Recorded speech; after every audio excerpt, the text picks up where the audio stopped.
Uber, Bitcoin, self-driving cars. Combine those three together, and you have the self-owning taxi.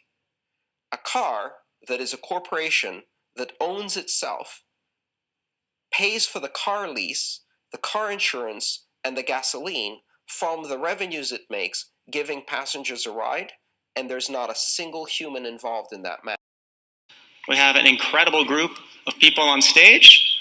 We have the folks who control the path of the next pandemic, much of the world's economy, whether the West survives, and based on the logs, how my kids are doing their homework this week while I'm in Davos. So we have a lot of influence right here. We're going to talk about democracy. We're going to talk about income inequality. We're going to talk about climate. We're going to talk about how companies are transforming. But first, we're going to start with the Secretary General. First, let me just do quickly introductions. We have the CEO of Pfizer, CEO of Uber, CEO of Anthropic, Vice President of Alphabet and Google, and the CIO, the CEO of Salesforce, and the Secretary General. We're going to start with the Secretary General. Secretary General, how are you? I'm fine. How are you doing? Wonderful. And how's the group doing? Good to see you all. Wonderful. First question for you. A lot of technological change. Yeah. It's been interesting to watch the war in Ukraine, where in fact, one of the most interesting technologies that has been most impactful has been drones. Tell me, as you see military changing, as you see AI coming, what to you is the most important change that will affect the balance of power in the coming years? Well, clearly, at the moment, it is the drone technology which is really changing the way we conduct these wars. I've never been more excited about my job and about my industry. I mean, it's incredible what is going on right now. It's really a phenomenon. This is just in a moment that none of us will ever forget. And I just thinking about this, talking to so many of my friends here at the World Economic Forum, and we were just in the IBC, the International Business Committee, which was 250 CEOs, and you were running a panel, Nick. And I was saying, said to the group, we're going to be the last CEOs. We are the last CEOs who are only going to be managing humans as our workforce. That from this point forward, this is the marking, that we will be managing not only human workers, but also digital workers. And that is just incredible. Mark, can I ask you about something that one of your passions, where maybe things aren't going as well as you might think, which is climate change? So in the last little bit of time, the United States has pulled out of the Paris Accords. We've frozen a bunch of spending that was going into climate investment. It seems, in fact, we're sort of transferring capital from climate to crypto, which maybe isn't the best use of energy resources. All this AI boom, incredibly carbon intensive. Are we going in the wrong direction on an issue of paramount importance where we're already having a lot of trouble? Well, it's a pretty big context switch on the panel. I mean, we just heard the incredible benefits of unlimited workforces, the idea that AI is kind of becoming our partner to help us to run our lives, run our businesses, to help us to deliver a new level of productivity without a human workforce. And you're 100% right. We have to keep in mind that we have a vision for the world that is getting warmer. And the reason that it's getting warmer is because there is more carbon in the atmosphere. The first industrial revolution has really given us about 200 gigatons of carbon into the environment through, various human levels of activity. But it's not our biggest worry. Our biggest worry is really deforestation. The planet had 6 trillion trees on us, and now more than half of those trees are gone. And for every trillion trees, we lose 200 gigatons of carbon banking. So just imagine that as 3 industrial revolutions that we've released into the environment through deforestation. I was very optimistic yesterday, and I guess we should go back, but we mentioned Trump. 5 years ago on this stage in 2020, President Trump announced the Trillion Tree Initiative. That is that our vision was to put 1 trillion of those trees back on the planet to sequester 200 gigatons of carbon. Of those trillion trees that we want to do, we actually now have commitments and underway on 200 billion. The biggest also happened on this stage last year, China coming in for 70 billion trees. That is a case for optimism. And another case for optimism happened just yesterday here at the forum, not on this stage, but in another stage the president of the Congo announced the world's largest forest reserve as part of the trillion trees. I think there's nothing more important than reforesting our planet if we want to make our world cooler and to counter what we've done in the industrialization. And number two is we can also see that the oceans are getting warmer. We've just had 2 back-to-back El Nino years. America is going to be very rich again, and it's going to happen very quickly. It's time for the United States to return to the system that made us richer and more powerful than ever before. Do you know the United States in 1870 to 1913, all tariffs, and that was the richest period in the history of the United States, relatively speaking. In other words, relatively. And they set up the Great Tariff Commission of 1887, and this commission had one function: what to do with all the money that we took in. It was so enormous that they had no idea. It was a blue ribbon committee. It was set up 1887, and what to do with all of the money that we had. And again, Teddy Roosevelt was a beneficiary, because when McKinley was killed, he took over this vast sum of money, and he did all of those national parks and all of the other things. And I'm not knocking him, but he was given a vast amount of money, and that was all made through tariffs. We had no income tax. The income tax came in 1913.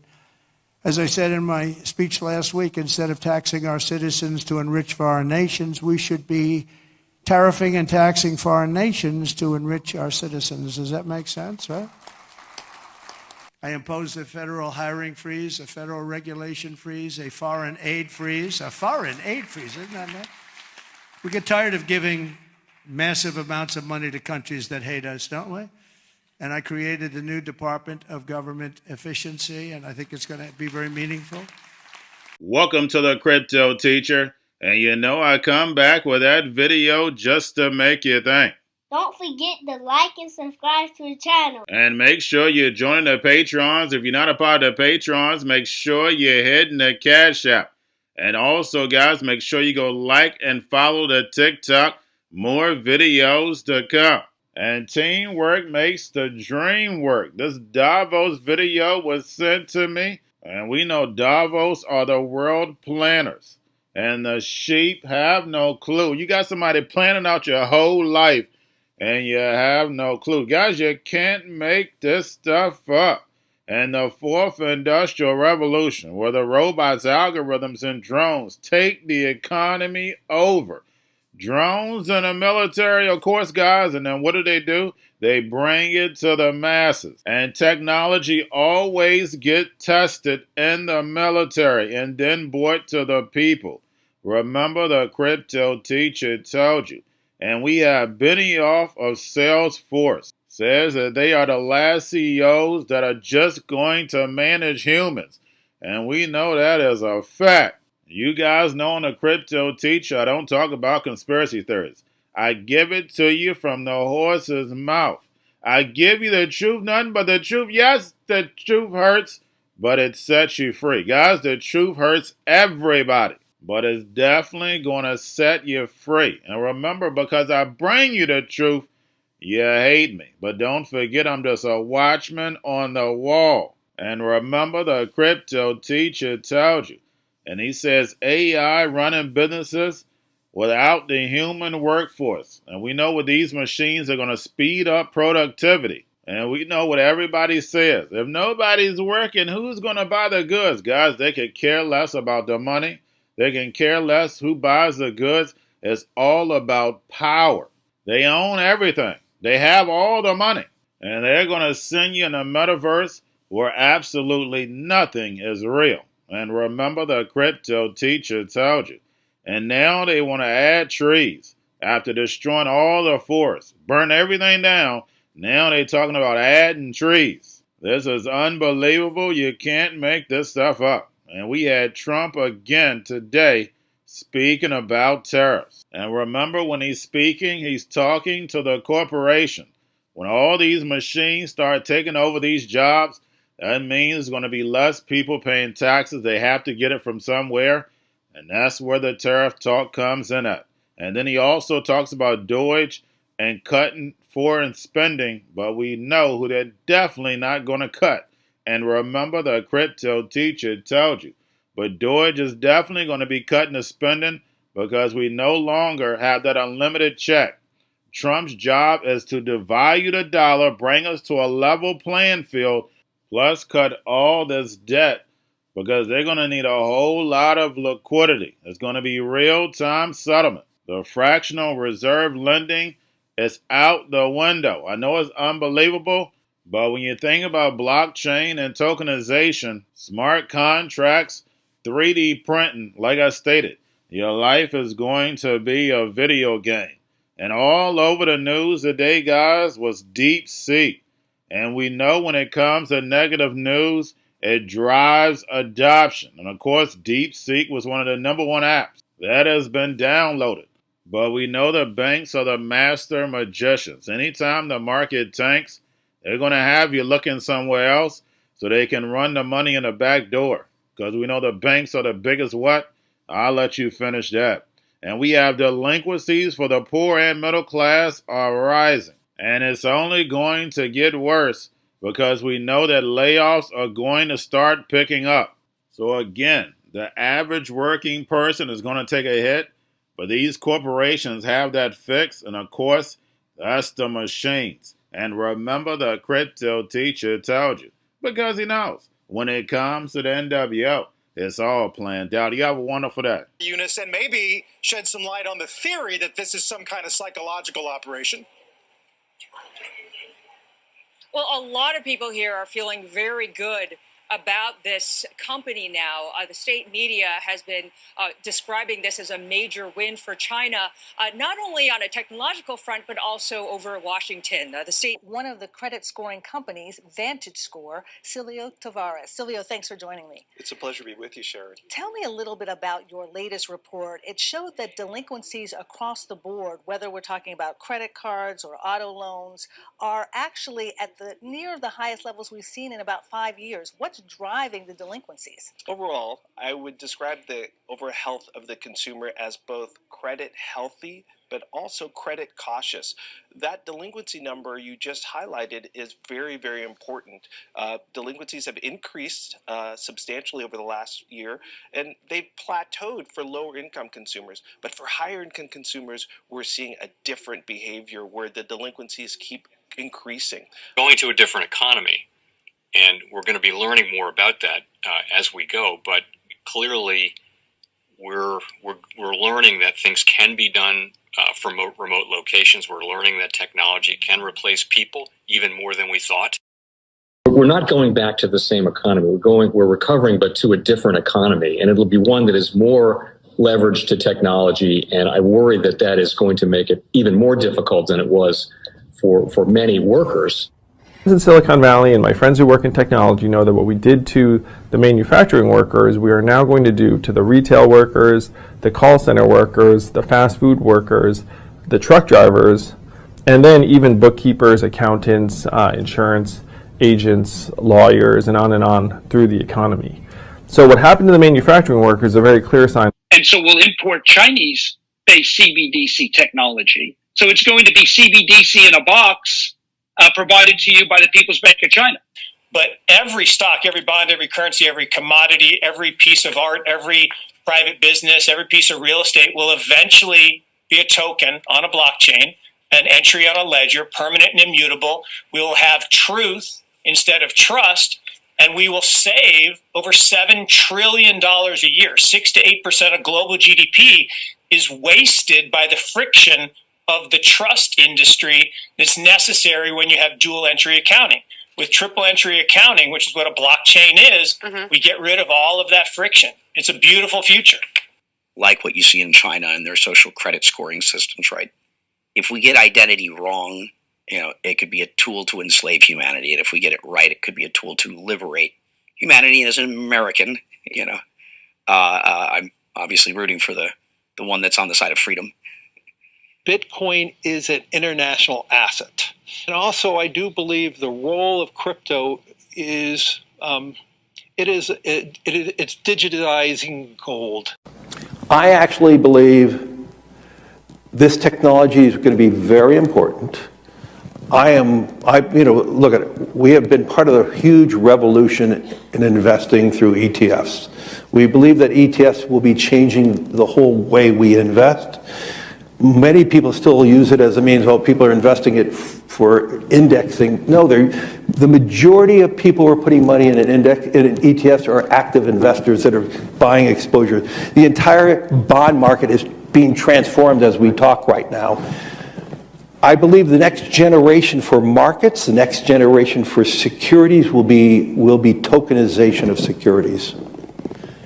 And if we could have that distributed ledger that we know every beneficial owner, every beneficial seller, we all have our code of who's buying, who's selling, instantaneous settlement. And think about it, it changes the whole ecosystem. Chinese bank ICBC has been hit by a ransomware attack, and the U.S. Treasury market, as a result of that, has been disrupted. This, according to the Financial Times. We're getting at more right now with Bloomberg's Shonali Bassick. Shonali, what do we know? Listen, we have the Financial Times now reporting that ICBC, one of China's largest banks here, was hit with a ransomware attack. And remember, they're a very significant intermediary in the Treasury market. The SIFMA has told its members that this has been part of the reason here that the system is kind of clogged up, if you will, during that auction that we saw a little bit before. The attack had prevented ICBC, according to the Financial Times, from settling Treasury trades on behalf of other market participants. A large executive at a major bank also telling the paper that such a large party on the fixed income clearing corp creates major concerns, potentially impacting the liquidity of Treasury markets. Now, it was not just a poor auction. It was absolutely lousy, and when the dealers have to step in to save a Treasury auction, that's a rare occurrence. Cryptoteacher and the New World Order book, plus the 3 kids books. It's time to re-educate. Also, new to cryptos, Coinbase, Bitrue, Binance.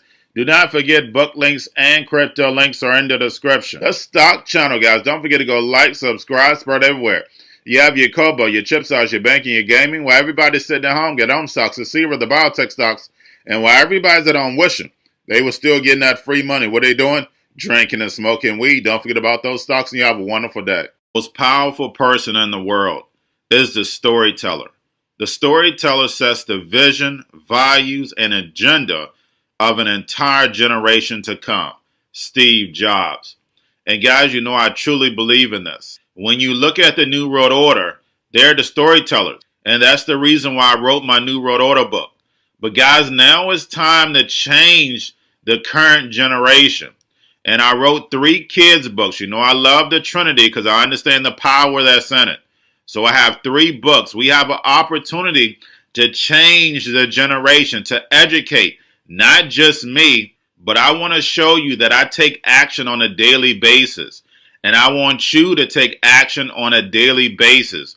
Whether it's your job, whether it's in your community, we have an opportunity right now to educate the masses. I posted this on my Twitter account. Please share, but this is a short clip of the 3 books. There's going to be a clothing line and action figures. Please get these books for your kids, nephews, cousins, friends, so therefore we can start the re-education now. Because as we see, the 4th Industrial Revolution foundation is definitely here. Robots, algorithms, drones, taking humanity out the picture. We have to re-educate. But let's get into the video. Part 1. King Joshua and Grandma Tam save the village. Part 2. King Joshua and Grandma Tam save New York from COVID-33. Part 3. King Joshua and Grandma Tam goes to China. It's mandatory to get part 1, part 2, and part 3 of this series. It's time to re-educate Generation Z.